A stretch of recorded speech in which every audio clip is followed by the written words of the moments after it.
Check 1, 2. All right. Ooh, that was a vibration. Okay. Maybe it's because it's over there. I don't know. Good evening, everyone. It is balancing off that, Rebby. Okay. And welcome to our regular August 18th meeting. I'll move over just a little bit. Y'all still hear vibration? At this time, we will stand for the Pledge of Allegiance, and if you will, please remain standing for a moment of silence.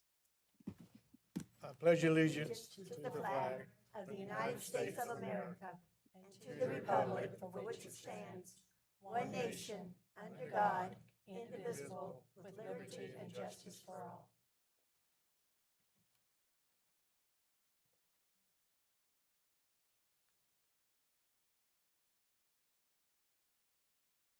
Thank you. You may be seated. First up tonight is approval of our agenda. Madam Chairman, I'd like to approve our agenda for tonight. I second. Motion has been made by Ms. Evelyn Enfinger, seconded by Mr. Folk. Are there any questions? All in favor? Aye. Aye. Approval of our minutes from July 21 and July 28. Would y'all like to do them together? Yeah.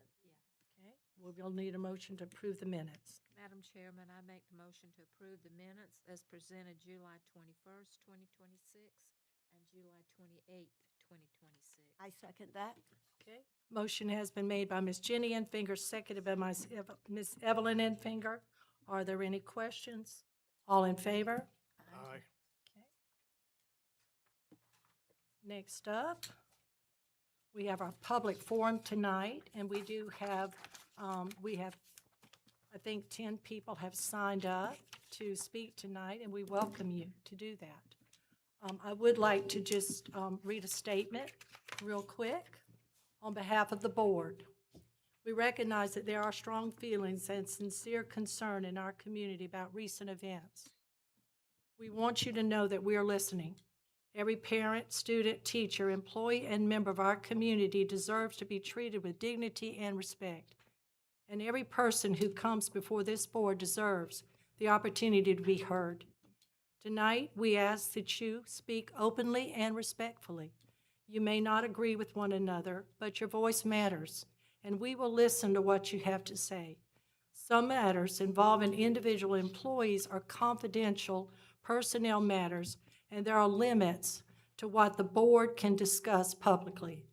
That does not mean that we are ignoring your concerns. We will listen, we will consider what we hear, and we will follow the law and our policies as we move forward.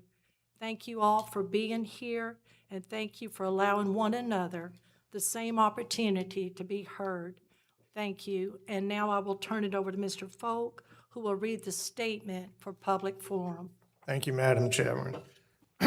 As provided by Board Policy BEDH, public participation, the board allocates times during each regular board meeting to provide an opportunity for members of the public to address the board.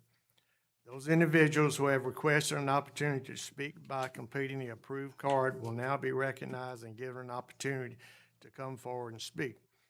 The public is asked to keep in mind that this is a limited public forum, which means the board reserves the right to stop a speaker and/or end the public participation session for violations of policies governing the public forum.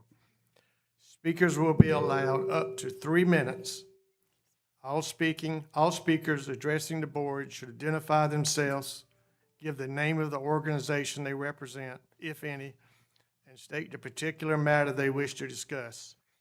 No speaker will be allowed to raise complaints or concerns directed against any individual employee or student of the district during the public forum participation session. Any such concerns or complaints should be presented to the superintendent or board chair directly, rather than presented during this public participation session. Thank you, Mr. Folk. First up tonight is the Honorable Ms. Congressman Nancy Mace. And did you say there was a time limit? Was there a time limit for public? 3 minutes. 3 minutes. First of all, can y'all hear me? Yes, ma'am. I want to thank you for having the public forum this evening. No.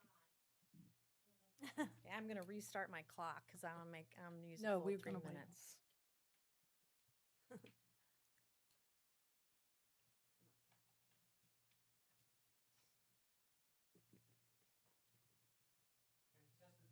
Testing 1, 2, 3. Okay, good. And good evening. I want to thank Dorchester District for having this public forum tonight. I want to thank the families and the parents and the residents who showed up to have their voices heard regardless of where you are on the issue. And you said tonight that in the public forum, you're not permitted to speak about an individual, but we're here tonight. I'm here tonight personally because we have the Superintendent of Education, Jeff Beckwith. Nice to meet you. I have called you. I have left you voice messages. And the reason I'm here tonight is because you wouldn't listen. You wouldn't speak to me. You couldn't even be bothered to have a single phone call from a member of Congress who represents constituents and constituents throughout the Low Country in the U.S. House of Representatives. I am from here. I grew up here in Goose Creek, just down the road. I dropped out of high school in 1997 when I was 17 and a junior in high school, not something I'm particularly proud of, but I do understand personally the challenges that students face in our crumbling school system, and that's why you all decided to come up and serve and volunteer your time and your livelihood to help our children. And on the wall behind you, it says, empowering minds, shaping futures. Having gender bender ideology shoved down the throats of a 9-year-old is not empowering minds or shaping futures. Our children are here. Our children are here to learn to read, to learn to do math, to do arithmetic. When I took the ACT, and I'm not proud of this, don't tell your kids back home, I did ABCD, ABCD, ABCD. In 1998, as I was applying to the Citadel, I got you a 23, 1 point above average. I didn't think anybody cared. But these parents who are here tonight, they care. Did you, Mr. Beckwith, talk to Ellen Weaver, our state superintendent of education recently? Have you spoken to her recently at all? Okay. I want you to know that these families are here because no accommodations were made. When you are shoving down, when you have a teacher who's openly transitioning, transgender tranny, a woman who thinks she's a man, clearly is a mentally ill individual, and you have this person in front of 9-year-olds. You have 30 seconds. If they have got my clock going, and if they don't use the right pronoun, they come home crying to mom and dad because they're confused. This has no business being in the classroom and no business being in a small town like St. George, 2,000 residents, and this is the place where the teacher decided she was going to indoctrinate our children. This is not the place to do that. No porn in our libraries, and no confused mentally ill people who don't know who they are, what gender they are. Time is up.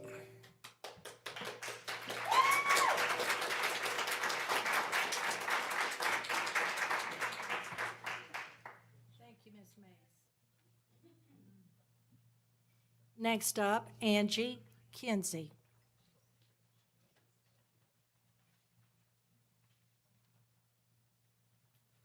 Good evening, Jenny, Tony, Jeff, Stacy over there. My name is Angie Kinsey, and I'm here this evening to review some of the powers and duties of school board members. Back in 2005, when I was taking classes at the Citadel to earn my school administrator certification, I clearly remember my school law professor, Kent Murray, telling us that school boards have two main responsibilities: hiring the superintendent and setting policy. South Carolina Code Section 59-19-90 outlines 7 powers and duties of local school boards. I'm going to talk about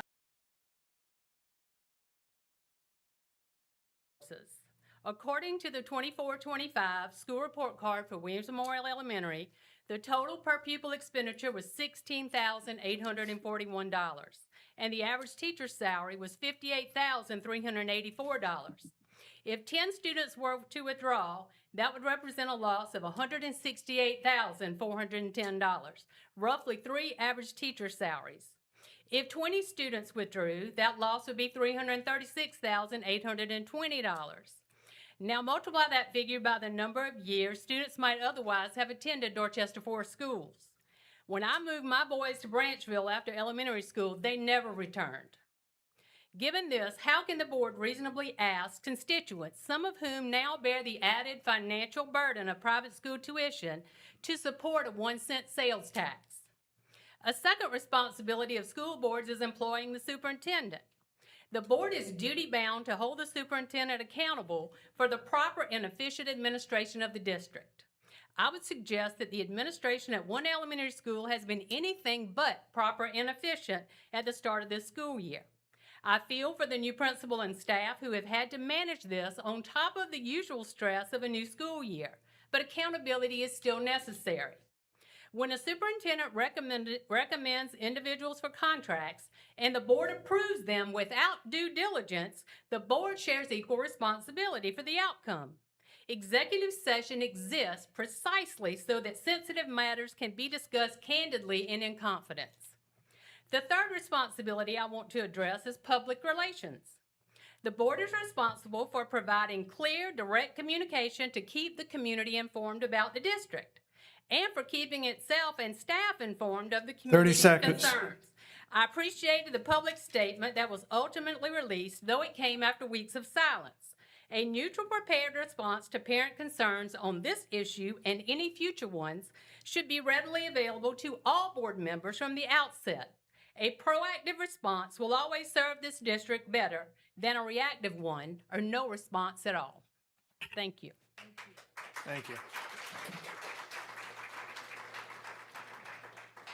Next up is Anna Maria Blevins.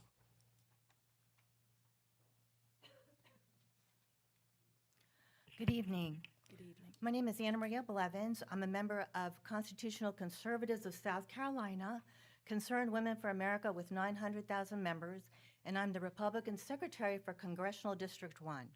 I'm an educator, a wife, and a parent. Why are we here tonight? I'll tell you why I'm here. I'm here because of the children that our schools have the privilege of educating. I'm here because the children are important, and we must put them before us. You are all here for various reasons. We should all be here to plan and discuss our children's flourishing. We should all be here to discuss maximizing their learning in reading, writing, arithmetic, and 21st century education. We should all be here to discuss how to maintain an environment of peace and harmony for optimal learning. But instead, we are here to fight the educational administration that wants to traumatize children for the benefit of an employee, just one employee. This one person requires that a whole school and district sacrifice the well-being of children for this person's gender identity transformation and tragically, possibly sterilization. Even if there are multiple employees transitioning, this does not justify actual trauma in subjecting students to psychological mass psychosis. Instead of educating their minds, hearts, and souls, we've been warned by Abigail Martinez, who lost her daughter, Yaeli, to suicide when the LA School District forced Yaeli to gender transition. Abigail states that gender ideology kills. Her daughter, Yaeli, tragically knelt down in front of a train after years of torment trying to change her gender. Multiple whistleblowers have exposed that gender clinics neglect to offer counseling and that patients come in groups to change their gender as it's a trend from mass formation social contagion.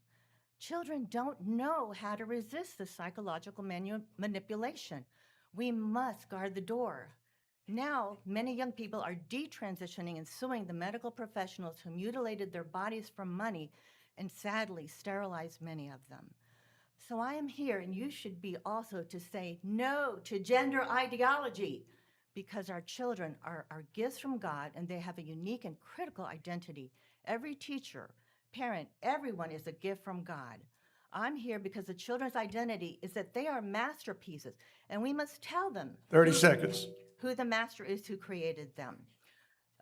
So we need to make the children flourish and not perish.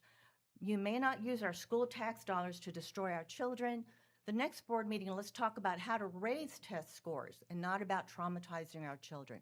Parents, speak up. You're right. There is danger here. Don't let them intimidate you into losing your children. School board, please get back in your right minds. Protect and educate the children.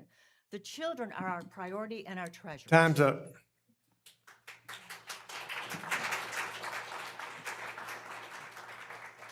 Thank you, Ms. Blevins. Next up, Sierra Weatherford.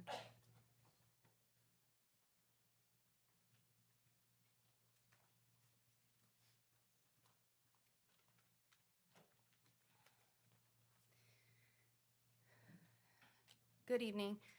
My name is Sierra Weatherford, and I'm a concerned parent. On August 3rd at Meet the Teacher Night, we learned that the fourth grade teacher had reprimanded a child for saying yes, ma'am, because it didn't match the pronouns that the teacher expected.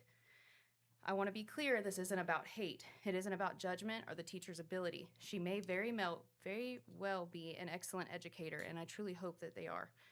My concern is about boundaries, parental rights, and how this was handled. These are 8- and 9-year-old children. They shouldn't be reprimanded for using good manners or expected to navigate an adult's gender identity on their own. When parents raised concern, the response from the principal and the superintendent was that this was a great teacher, and if we were not comfortable, our only option was to withdraw our children, especially since it was only half a day exposure. This is not an acceptable solution. Parents shouldn't have to choose between something that they're uncomfortable with or taking their child out of a school away from their friends that they love. So tonight I'm asking the board 3 simple things. First, what protocol exists for a parent to request a classroom change over sincerely held concern or belief? Second, what guidance are teachers given about discussing gender identity with elementary school students? Third, how does the district verify and communicate staff credentials to parents who ask? Because if teachers are told that they cannot read a Bible or pray in a classroom because doing so could be viewed as imposing someone's personal beliefs on others, then I believe that the same principle deserves careful consideration here. This is not about hate. It's about my ability as a parent to have the conversations with my child at home on my own terms per my own family's beliefs. I shouldn't have to pull her away from her baby dolls and her Barbies to explain to her about adult gender concepts because of what happens in her classroom. I'm asking the board to give parents a clear process, give teachers clear guidance, and listen to teachers before the only option left is walking away. Thank you.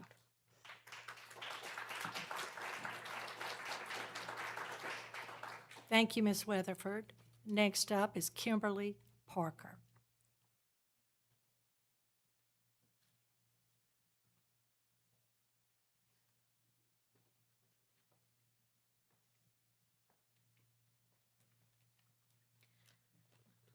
Hello, I am also just a concerned parent, and I'm here to try and obtain a better understanding of why it seems like our district cares more about a teacher in early transition from female to male rather than the personal and religious beliefs of the students and parents. I send my kids to school to learn facts and become well educated, not to affirm how a teacher feels about their identity.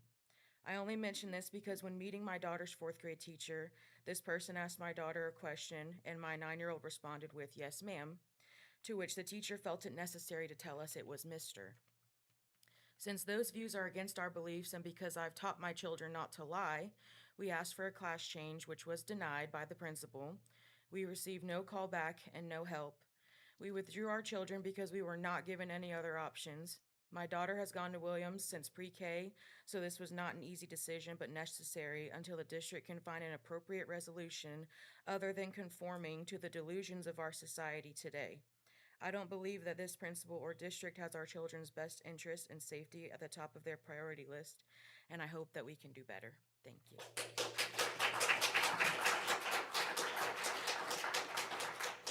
Thank you, Ms. Parker. Next up, Cindy Roberts.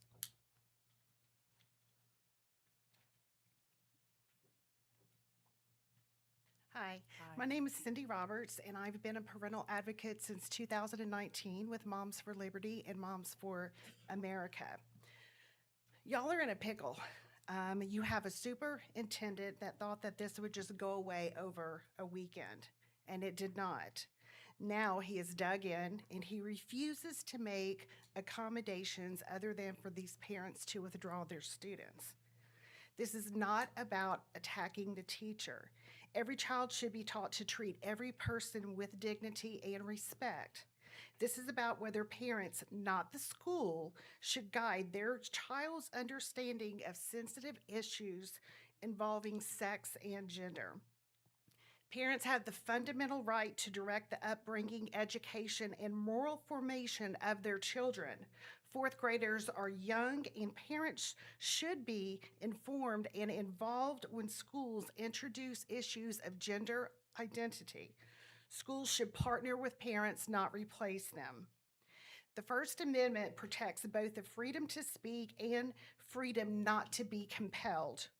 There is a difference between teaching children to be respectful and requiring them to affirm a belief that they do not hold.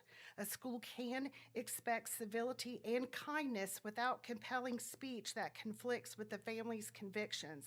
Respect should never require ideological agreement. Mahmoud versus Taylor is the recent Supreme Court decision that came down that confirms this. This is where your pickle is that First Amendment right. The Supreme Court affirmed that parents retain the constitutional right to direct the religious upbringing of their children, not the school. The court recognized that schools cannot substantially interfere with those rights without satisfying constitutional standards.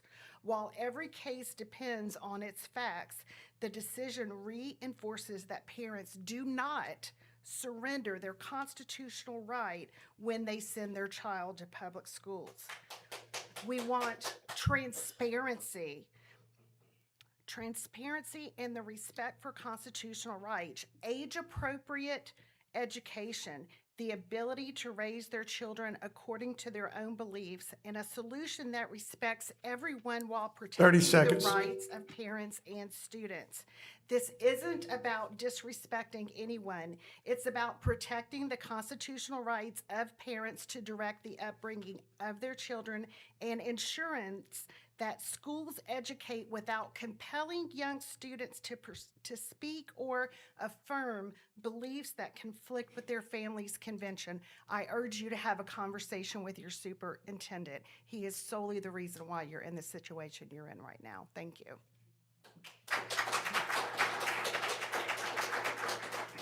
Thank you, Ms. Roberts. Next, Ms. Barbara Crosby.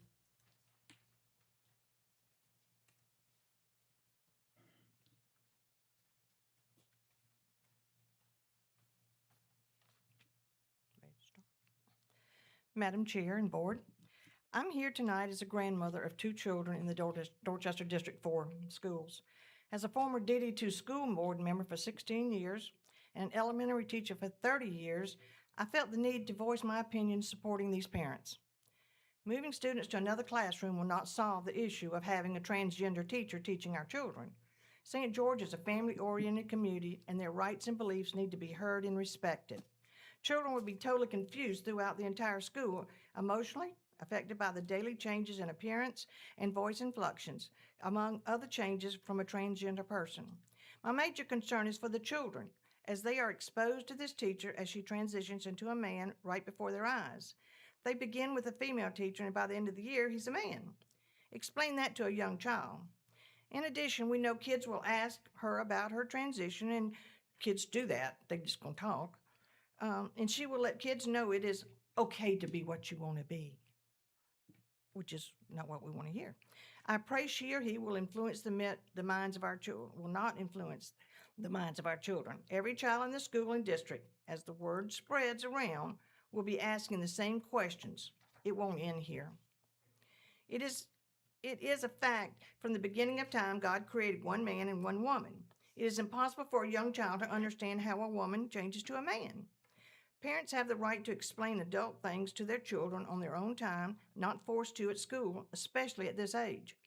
The focus on learning will be constantly distorted throughout the entire school as students go to lunch and to related arts and pass by this teacher. Keeping the emphasis on how disruption or confusion in the classroom affects learning and retention, particularly given the broader context of post-pandemic academic recovery. We're just getting over that. Learning has already been set back due to COVID, and another distraction such as this could be detrimental to a child's future. These days, this world has enough to deal with. I respectfully ask that you will make a decision in the best interest of the children of DD4, knowing it will affect the entire district for years to come. My grandson that's at Woodlands asked me to interject that the food is terrible. He sent me a picture the other day, and I think it was like a French bread pizza and a drink and then something else on there. That's not enough for a high school student. They should be getting more food than that, period. But he said it's bad, and believe me, in DD2, we heard it every time. Thank you for allowing me to speak. Thank you. Thank you, Ms. Barbara. Next up, Justin Woodard. Thank you.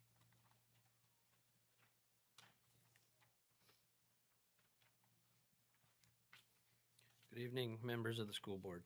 I came here tonight because I am deeply disappointed and concerned about the decision to have students remain in the classroom with a teacher who is actively transitioning and identifying as transgender. I want to be clear that I am not here to attack this teacher personally. My concern is about the school's responsibility to its students and families, and whether the district has carefully considered how this situation may affect children. Teachers are authority figures and role models. Students spend many hours with them each week, and younger children in particular are still developing their understanding of identity and the world around them. Because of that, I believe schools have a responsibility to consider carefully what students are exposed to in the classroom and how sensitive issues involving gender identity are handled. I am also concerned about parental involvement. Parents should have a meaningful voice when they believe a classroom situation may affect their child's education or well-being. Parents should not feel that they are simply expected to accept every decision made by the school without being heard. I am asking the school board to explain what policies were followed in making this decision and whether alternative classroom arrangements were considered for the families who have voiced their concerns.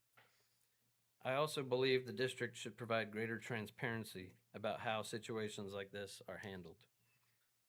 I understand that people have different beliefs about transgender identity, and I respect that this is a sensitive topic, but respecting people does not mean parents should be prohibited from questioning school policies or expressing concerns about what they believe is appropriate for their children. Our children deserve an educational environment where they can learn, feel secure, and focus on their education. Parents deserve transparency, involvement, and the opportunity to raise concerns without being dismissed. I respectfully ask this board to reconsider their decision and to listen carefully to the families here tonight. Thank you for allowing me to speak.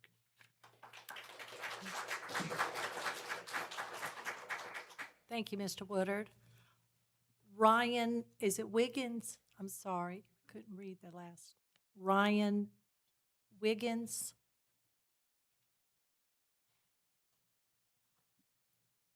Look at that.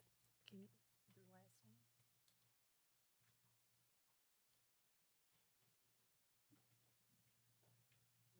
A Wire Road, Ryan Wiggins.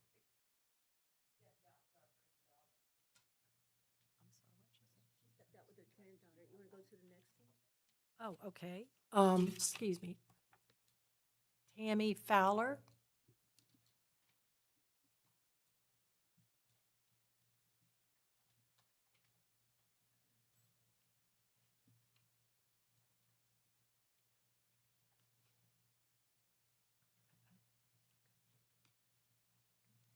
Good evening. My concern is my granddaughter and all children that are in the fourth grade and at Williams Memorial Elementary. This is not something that any parent was thinking they had to discuss with their children 8, 9, 10 years old. We have all made calls to numerous people. No one from the district bothered to call or give us anything. My biggest problem is the fact the shaping futures, what kind of shaping are you doing? Also, this was done in a very deceitful way from the very beginning. You had on Facebook every new teacher, every new janitor, tech person. You had all these new individuals That person was never, ever put on social media. I feel that we can't teach our children not to lie if the adults that handle them and care for them supposedly are lying. And that's all I have to say. Thank you, Ms. Fowler.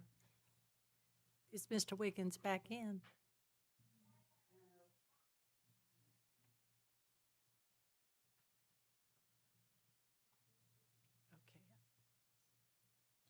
Okay. Mr. Wiggins is the last one on the list, so.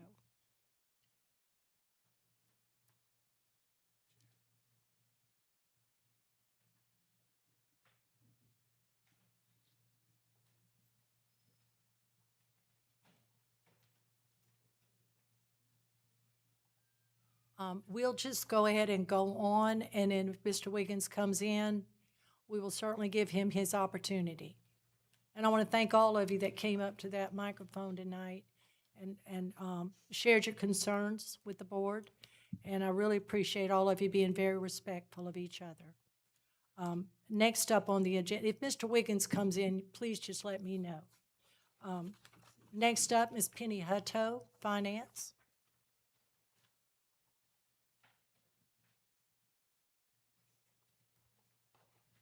Good evening. Good evening. You have your finance report in your board packet, Yes, we do. and I'm happy to answer any questions if y'all have any. All right, board, any questions? Everybody, good? Thank you, Ms. Hutto. Thank you. Always a great job. Next up is Facilities and Operations, Mr. James Martin. Oh, yes.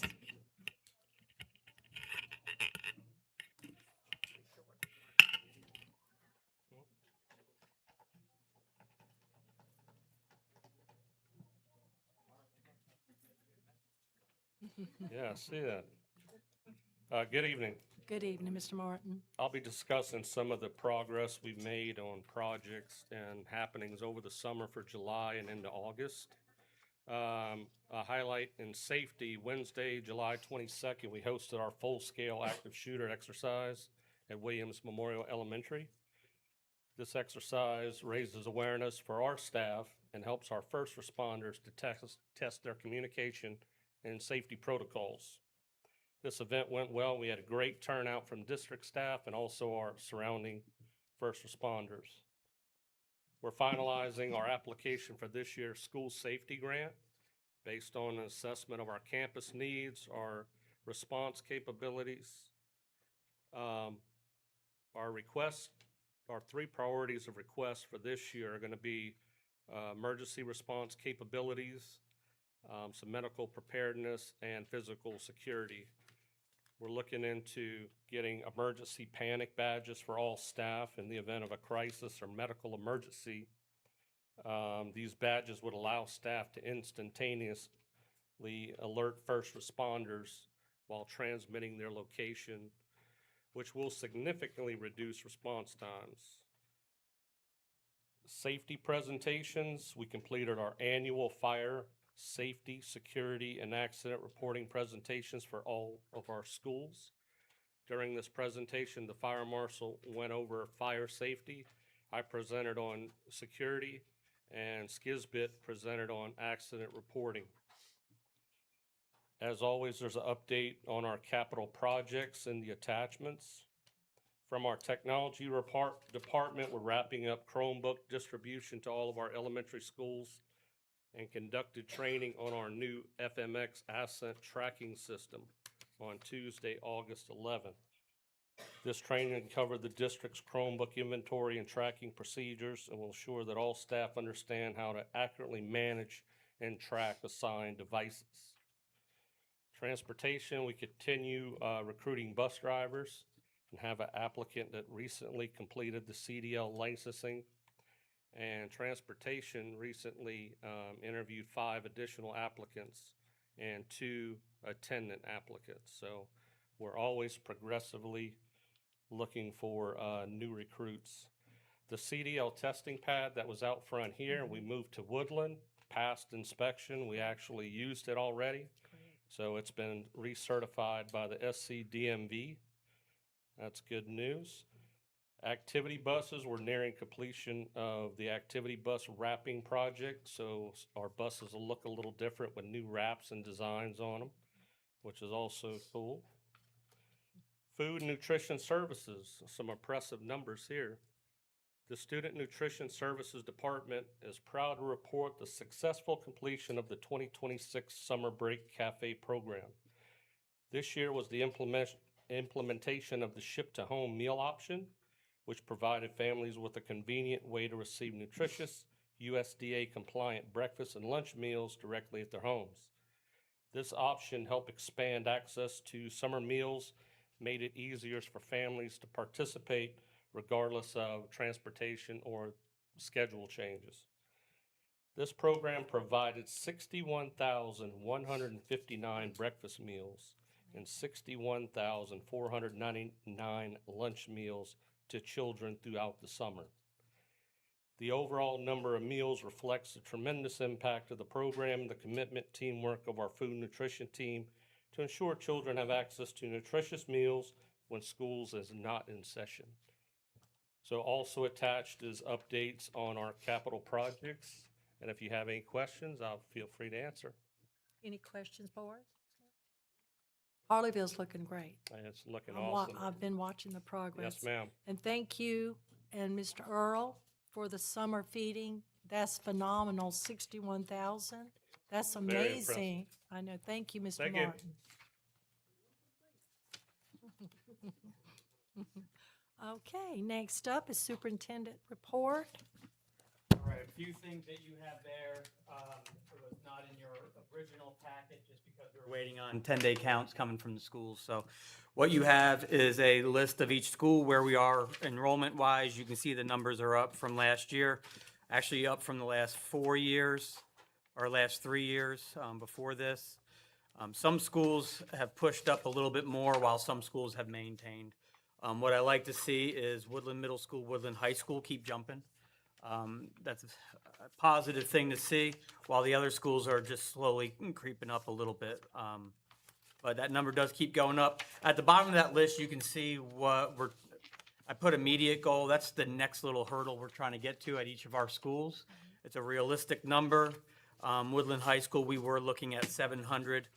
But since they are flirting with that number right now, we bumped that number up a little bit. Woodland Middle School, the number was 500. They're at that number now, so trying to get above that. And then Harleyville, Williams Memorial, Clay Hill, you can see those numbers.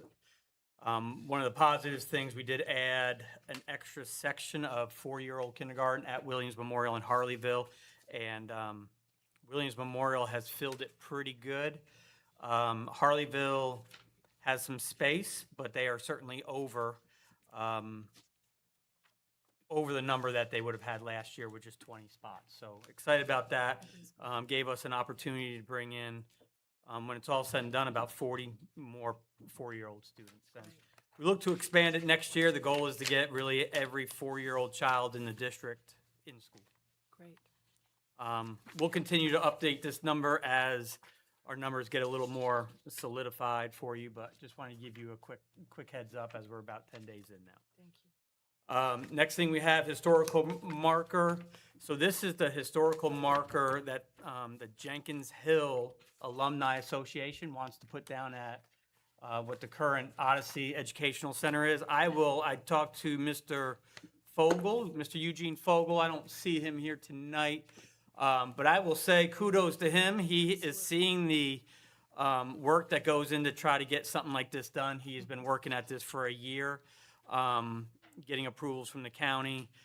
But we are pretty much at that spot now that I wanted you all to see the final agreement. Our attorneys have looked at this. They have sent it over. There is flexibility in that agreement that if we decide to put a building there and need to put a driveway right exactly where that landmark will be, there is some flexibility there to work with the Alumni Association to move it. But I wanted you to see this since I think the last time you approved moving forward with this was about a year ago. So I wanted you to see this, and this would be a motion item for you all, an action item for you all to allow me to sign off on it. And then Mr. Fogel would come in tomorrow and sign off on it. We would send it to the attorneys for them to do their final paperwork with the county. Okay. For us to start moving on this, you can see the plat is attached to the paperwork. It is, if you're standing at our school, it's off to the right a little bit, out of the way of the driveway.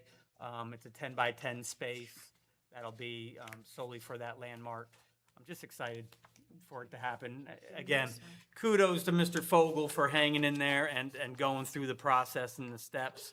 And I want to try to get this going as soon as we can for him. So, but this is an action item for you all. This is an action item, board, and we will need a motion. Madam Chairman, I'd make a motion that Dorchester County School District 4 approve the license and easement for the historical marker to be placed at the O. Jenkins Hill campus, currently Odyssey Educational Center by the Kennedy Jenkins High School Alumni Association. Do we have a second? A motion has been made by Ms. Evelyn Enfinger, seconded by Ms. Jenny Enfinger to approve the historical marker going up on the Odyssey School site. Are there any questions? All in favor? Aye. Aye. I am very excited. Thank you. I am too. And it does take time, because I've helped through the Historical Society. I've put up 11, and it is not an easy process. And But I'm very proud of Mr. Fogel and his, most of them are from Dorchester, so I get to talk to them quite regular, but they're all very excited. He's done a good job. As we move forward with new construction and new projects, you know, one of the keys here is how do we maintain the history of this school district and deal with those challenges to make sure we preserve that as much as we can while also providing modern facilities for our kids. So Love it. I'm excited. He'll be excited. I know he's very appreciative. So on his behalf, thank you. The next thing we have is just an agenda or a list of projects or steps that are going to be made as far as the 1% education capital improvement sales and use tax. We are trying to work on getting the meeting schedule. I know with the principals on Thursday, we'll narrow down dates to speak to the schools. Trying to make sure we're not pulling teachers after school or before school any more than we already do. So trying to tie it into some meetings that they have.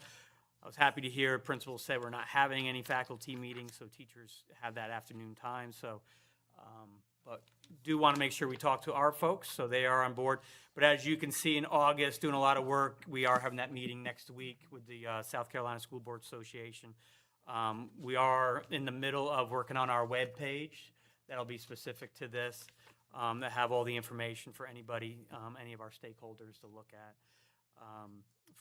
FAQ, just kind of what's going on, what this is all about. But you can see this. If you have any questions about it, as you can see on here, we'll get the school meetings done end of August, September. And then really October will be the bigger push into the communities as we approach Election Day in November. So this gives you an idea as we get specific dates for any meetings. They will be sent to y'all right away so you can be a part of it. Thank you. Any questions? Any questions, board? No, sir. Thank you. The last piece I have for you is just some district data points. We are going to be pushing out a more formalized presentation on the district website, or district Facebook and website. Happy to say that our schools are moving. Our teachers are teaching, and our kids are learning.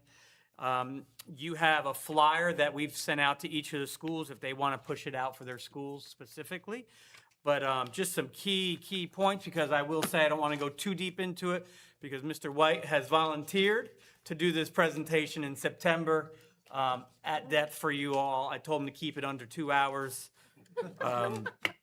No, excited for him to share some of that. He'll get into some other things as we go throughout the year. Just exciting things that are going to be happening really for next school year, but the planning starts now for that. But I'll just go right through the order of what's in my hands. Williams Memorial generally our higher achievement level school. They didn't have as much growth as our other schools, but they didn't really go backwards. And so their achievement levels are pretty high. You can see a really quick example there.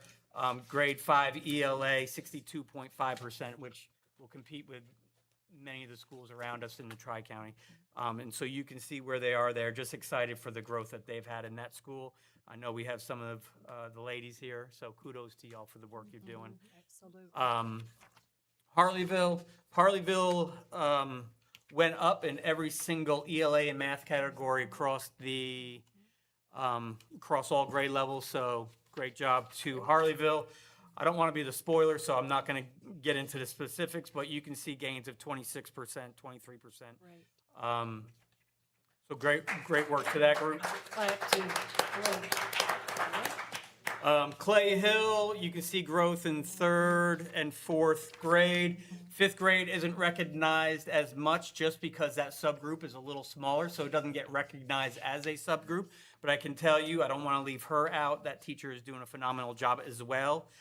She flies solo in that grade level and has to do a lot of that work on her own. So she's holding her own and doing a fabulous job. But you can see 3rd, 4th, and 5th grade there.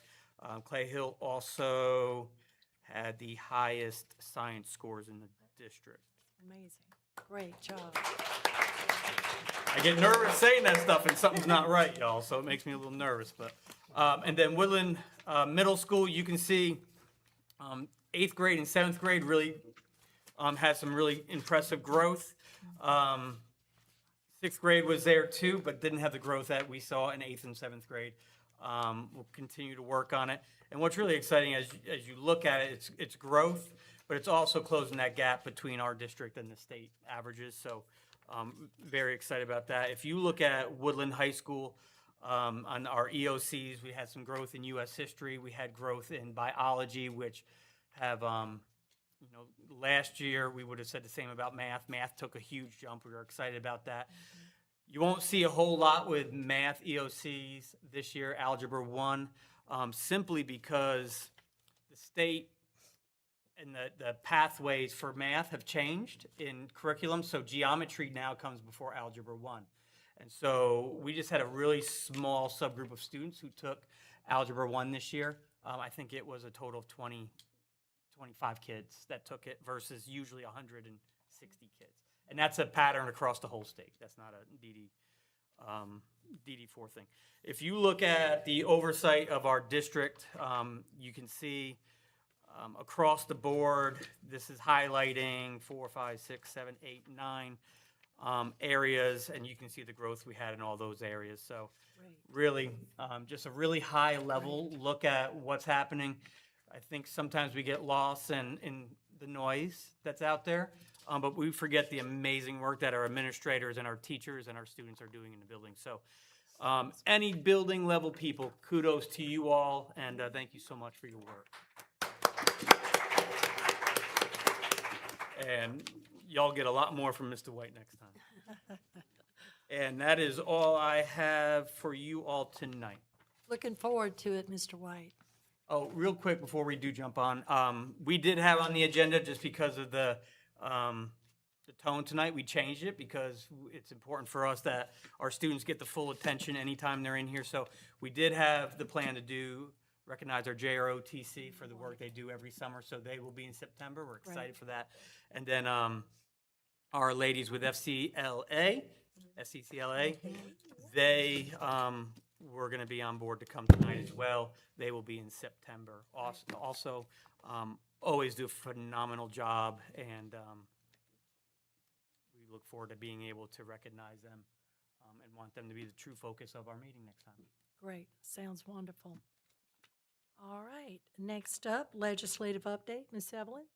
All I have is that the House passed the budget for the school, and they sent it to the governor, so we'll find out from there. Did Ryan Wiggins ever return? All right. Well, next up, the board will go into executive session to discuss personnel matters and legal matters. So at this time, And I will let you know that anything that is, it's all discussed in executive session. If there's any action taken, we will come out and vote in public. So we welcome you to stay if you'd like. We'll be back shortly.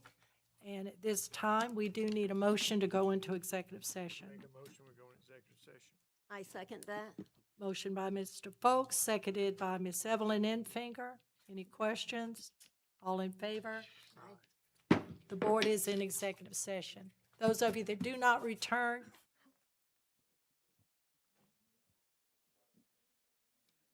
the board went into executive session to discuss a legal matter and came out with this action. Madam Chairman, I'd like to make a motion to allow the chair to make us. Oh, I'm sorry. We usually, never mind.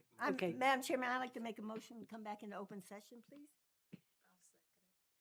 Motion has been made by Ms. Evelyn Enfinger, seconded by Ms. Jenny Enfinger to return into open session.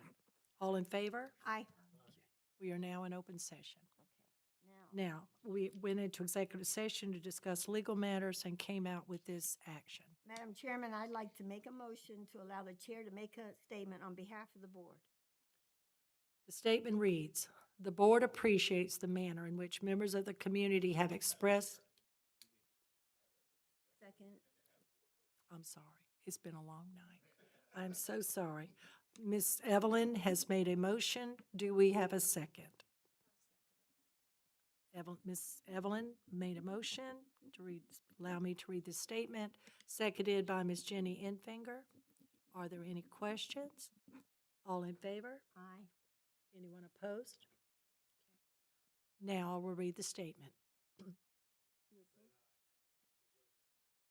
The board appreciates the manner in which members of the community have expressed their concerns regarding a personnel matter in the district.